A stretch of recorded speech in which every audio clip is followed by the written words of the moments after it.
Ermənistanda 8,3% bu ilin yarısına qədər iqtisadi artım olub. Gürcüstanda bu 6,9%'dir. Azərbaycanda 0%. Deməli, iqtidarla müxalifətin bir-birini sözün belə məcazi və həqiqi mənasında, siyasi baxımdan həqiqi mənasında, amma şiddət baxımından məcazi mənasında qırdığı Ermənistanda iqtisadi artım 8,3%'dir. Bu ilin birinci yarısına qədər. İqtidarla və müxalifətin yenə mübarizə apardığı, müxalifətin parlament seçkilərinin yenidən keçirilməsini tələb etdiyi, iqtidarın israr elədiyi, amma yenə də meydanlara, küçələrə insanların çıxa bildiyi, Azərbaycan hökumətinin təbirincə desək, sabitliyin olmadığı Gürcüstanda bu iqtisadi artım 6,9%'dir. Amma müdrik siyasətin olduğu, bütün dünya ilə dost olduğu olan, bütün dünyanı müdrik xarici siyasətlə idarə edən, eyni zamanda daxildə də bir qəbirstanlıq sakitliyi və sabitliyi olan, insanların siyasi çağırışlarla küçəyə çıxması qadağan olunan Azərbaycanda bu iqtisadi artım nə qədər olsa yaxşıdır? 0%. Yəni bu rəsmi rəqəmdir. 0%. Yəni Azərbaycan ötən yarım ildə 1 manat üzərinə 1 manat qoymayıb. Bax, budur işin əsas canı, əziz dostlar. Yəni azadlığın olmadığı yerdə, məhkəmələrin ədalətli olmadığı yerdə iqtisadi artımdan söhbət gedə bilməz. Bu iqtisadi artımın olmaması əslində, yəni rəqəmlərin üzərində olmaması iqtisadi geriləmədir. Niyə iqtisadi geriləmədir? Ötən yarım il ərzində dünyaya yeni insanlar gəlibmi? Gəlib. Ötən yarım il ərzində qiymətlər qalxıbmı? Qalxıb. Ötən yarım il ərzində xərclər artıbmı? Artıb. Yeni xərc sahələri yaranıbmı? Yaranıb. Amma bütün bunların hamısını hesablayanda biz 1 manat da olsun, 1% de olsun iqtisadi artım görməmişik və yaşamamışıq. Bax, işin əsas tərəfi budur. İşin ən can alıcı tərəfi budur. İqtisadi artımın olmaması, rəqəmin üzərində iqtisadi artımın olmaması əslində isə real həyatda və vəziyyətdə bir iqtisadi geriləmədir. Bu iqtisadi geriləmənin səbəbi isə dünyanın ən məşhur alimlərin şərhinə görə rifahın, azadlığın olmamasıdır. İfadə azadlığının xüsusilə olmamasıdır. Baxın, Nobel mükafatı almış 2 kitab var. 2 kitab. Bunlardan biri Hakimiyyət və Gücdür.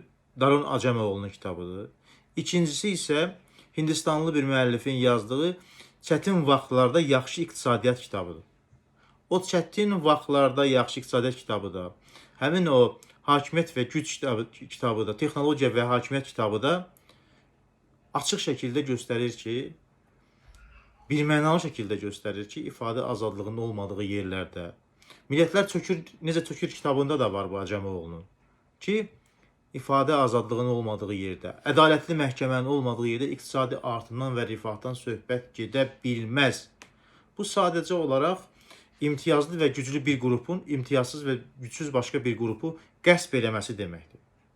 Azərbaycanda bu proses çox sürətlə gedir.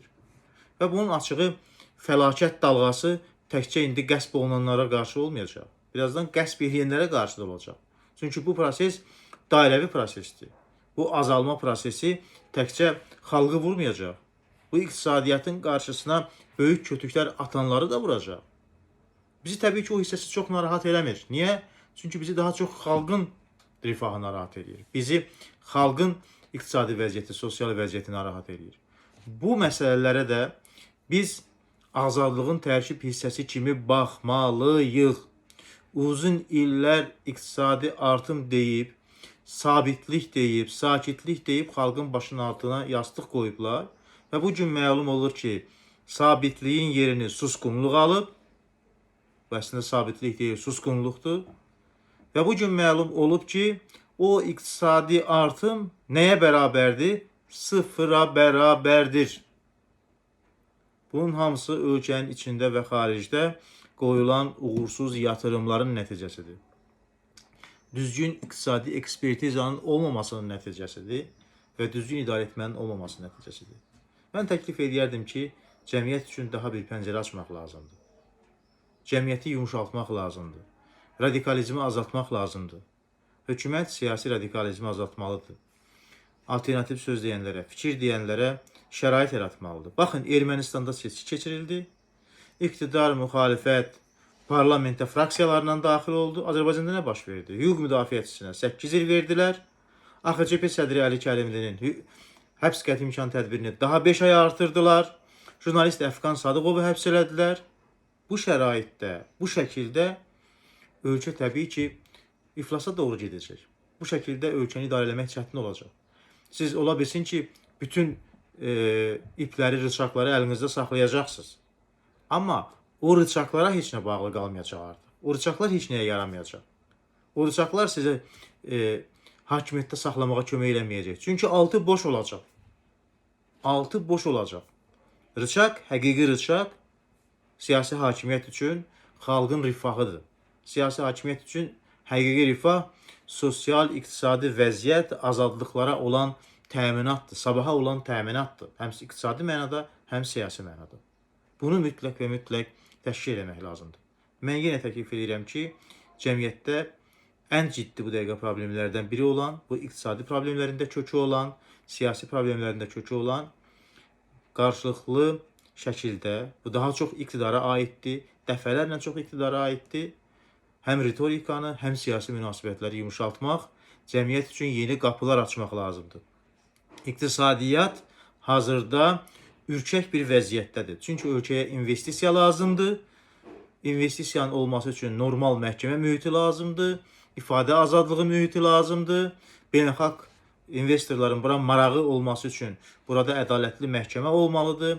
Ciddi arbitraj olmalıdır və ifadə azadlığı olmalıdır. Azad müstəqil media olmalıdır ki, bura beynəlxalq investorlar gəlsinlər, burada maraqları olsun ki, bura pul yatırsınlar və iqtisadiyyat inkişaf edəsin. Əks halda bizi çox doğrudan ciddi bir fəlakət gözləyir.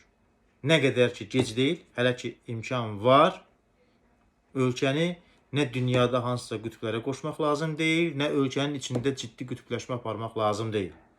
Ölkə doğrudan da yumşalmalıdır və bu böhrandan çıxmağın yeganə yolu budur. Videonu bəyənin, paylaşın əziz dostlar. Bəyənin, paylaşın ki, bəlkə daha çox insan baxdı, fikir bildirdi, rəy bildirdi. Bəlkə bu bizim xeyrimizə oldu. Sağ olun, sağlıqla qalın.